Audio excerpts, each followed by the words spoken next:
subscribe to Learn English. Mr. Minden returned home for lunch. His wife, Millicent, was not at home. The servants did not know where she was. Mr. Minden sat alone at the table in the garden.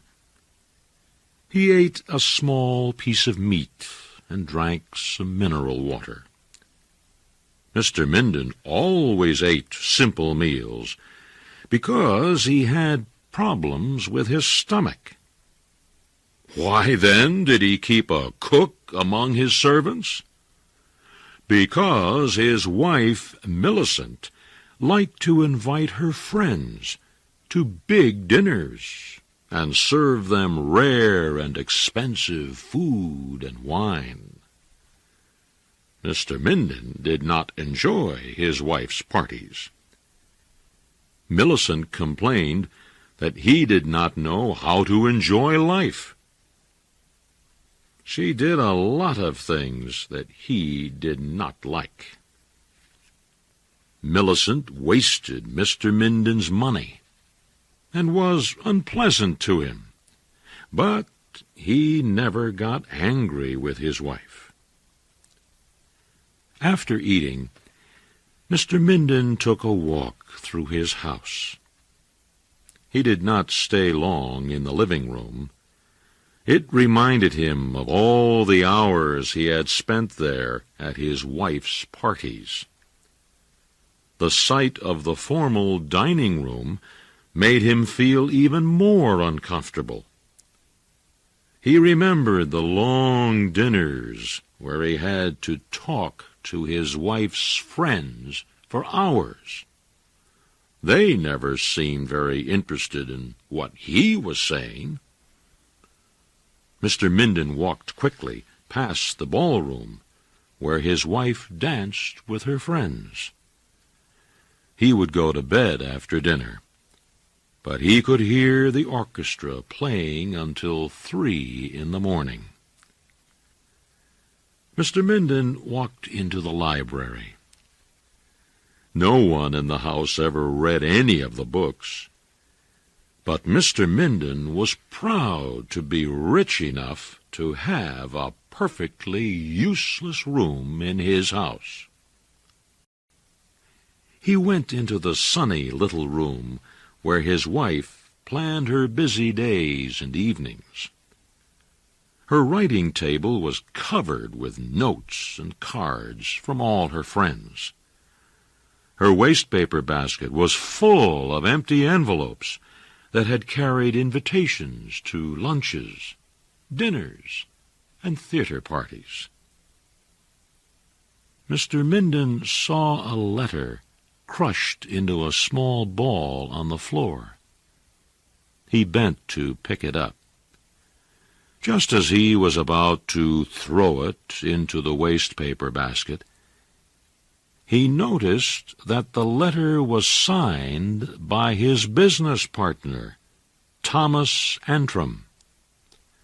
But Antrim's letter to Mr. Minden's wife was not about business. As Mr. Minden read it, he felt as if his mind was spinning out of control. He sat down heavily in the chair near his wife's little writing table. Now the room looked cold and unfamiliar. "Who are you?" the walls seemed to say. "Who am I?" Mr. Minden said in a loud voice. "I'll tell you who I am. I am the man who paid for every piece of furniture in this room. If it were not for me and my money, this room would be empty." Suddenly, Mr. Minden felt taller. He marched across his wife's room. It belonged to him, didn't it? The house belonged to him, too. He felt powerful. He sat at the table and wrote a letter to Millicent. One of the servants came into the room. "Did you call, sir?" he asked. "No," Mr. Minden replied. "But since you are here, please telephone for a taxicab at once." The taxi took him to a hotel near his bank. A clerk showed him to his room.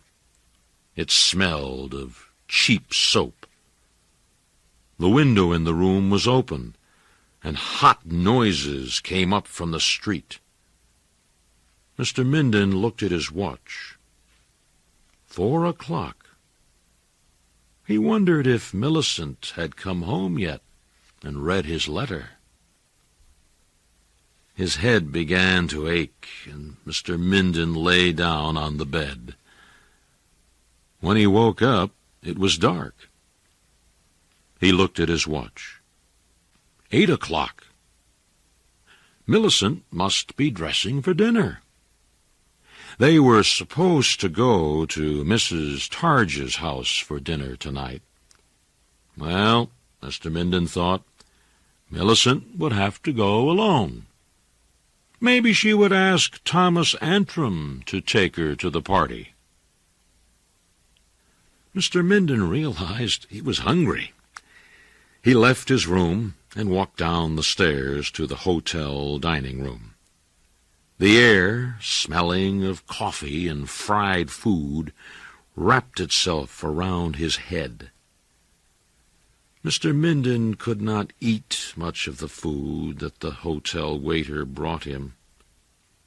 He went back to his room, feeling sick. He also felt hot and dirty in the clothing he had worn all day. He had never realized how much he loved his home. Someone knocked at his door. Mr. Minden jumped to his feet. "Minden?" a voice asked. "Are you there?"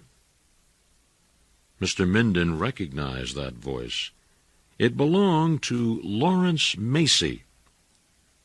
30 years ago, Macy had been very popular with women, especially with other men's wives. As a young man, he had interfered in many marriages. Now, in his old age, Lawrence Macy had become a kind of marriage doctor. He helped husbands and wives save their marriages. Mr. Minden began to feel better as soon as Lawrence Macy walked into his hotel room. 2 men followed him. One was Mr. Minden's rich uncle, Ezra Brownrigg. The other was the Reverend Dr. Bonifant, the minister of St. Luke's Church, where Mr. Minden and his family prayed every Sunday.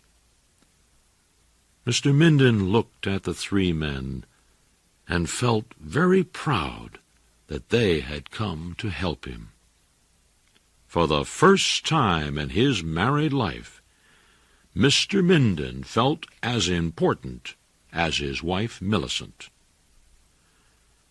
Lawrence Macy sat on the edge of the bed and lit a cigarette. "Mrs. Minden sent for me," he said. Mr. Minden could not help feeling proud of Millicent. She had done the right thing. Macy continued, "She showed me your letter. She asks you for mercy." Macy paused and then said, "The poor woman is very unhappy, and we have come here to ask you what you plan to do." Now, Mr. Minden began to feel uncomfortable. "To do?" he asked. "To do? Well, I plan to to leave her. Macy stopped smoking his cigarette. "Do you want to divorce her?" he asked. "Why, yes, Mr. Minden replied. Macy knocked the ashes from his cigarette. "Are you absolutely sure that you want to do this?" he asked.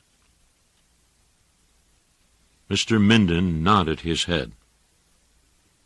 "I plan to divorce her," he said loudly. Mr. Minden began to feel very excited. It was the first time he had ever had so many people sitting and listening to him. He told his audience everything, beginning with his discovery of his wife's love affair with his business partner, and ending with his complaints about her expensive dinner parties. His uncle looked at his watch.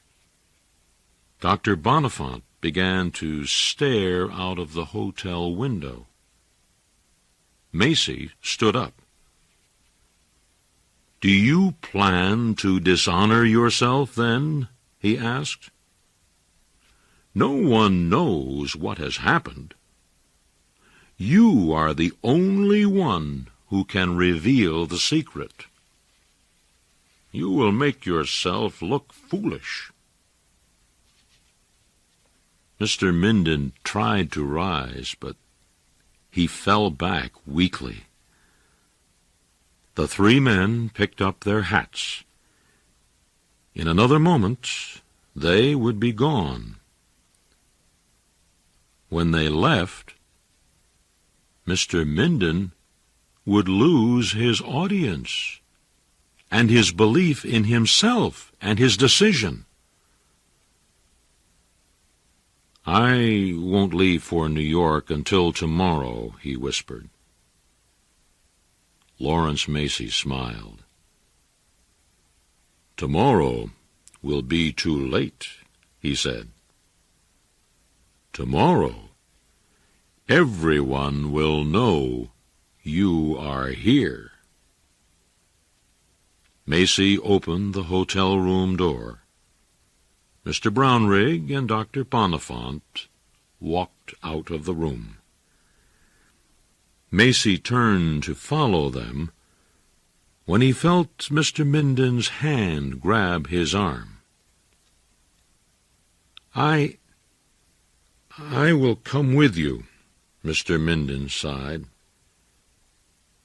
It's for the children."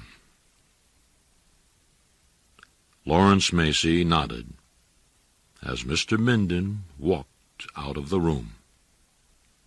He closed the door gently.